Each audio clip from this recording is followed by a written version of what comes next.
بسم اللہ الرحمن الرحیم۔ چاند رات کی عبادت کا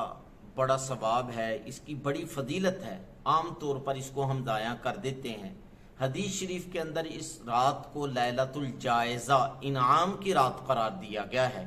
کیونکہ پورے رمضان المبارک کے مہینے کے اندر جو بندہ، جو مسلمان روزے کی مشقت برداشت کرتا ہے، دیگر عبادات کی مشقت برداشت کرتا ہے، اس رات اس بندے کو اللہ تعالیٰ انعام و اکرام سے خوب نوازتے ہیں۔ بلکہ دوسری حدیث کے اندر آتا ہے، آقا دو جہاں صلی اللہ علیہ وسلم نے ارشاد فرمایا، جو بندہ دو راتیں، عید الفطر اور عید الاضحیٰ، ان دو راتوں کے اندر ثواب کی نیت کے ساتھ عبادت کرتا ہے، اللہ تعالیٰ کل قیامت والے دن، جس دن کے سارے لوگوں کے دل مردہ ہو جائیں گے، ایسے شخص کا دل زندہ رہے گا۔ یعنی قیامت کی ہولناکیاں،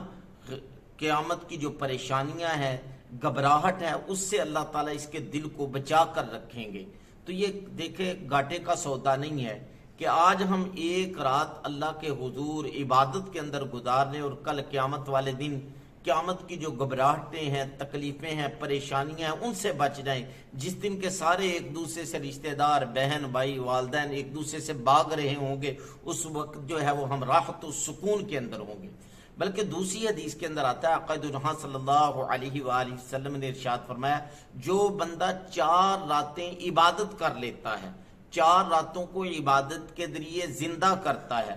اللہ تعالیٰ اس پر جنت کو واجب کر دیتے ہیں۔ 8 ذی الحجہ، 9 ذی الحجہ اور 10 ذی الحجہ کی رات، اور اس کے ساتھ ساتھ یہ عید الفطر جس کو چاند رات بولتے ہیں، یہ رات عبادت کے ذریعے زندہ کر لیتا ہے، اللہ تعالیٰ اس پر جنت کو واجب کر دیتے ہیں۔ بلکہ دوسری حدیث کے اندر آتا ہے، آقا دو جہاں صلی اللہ علیہ وسلم نے ارشاد فرمایا کہ چند راتیں ایسی ہیں جن کے اندر کسی بندے کی کوئی دعا اللہ تعالیٰ رد نہیں کرتے بلکہ دعائیں قبول کرتے ہیں۔ ان میں سے ایک یہ عید الفطر کی رات ہے، چاند رات ہے۔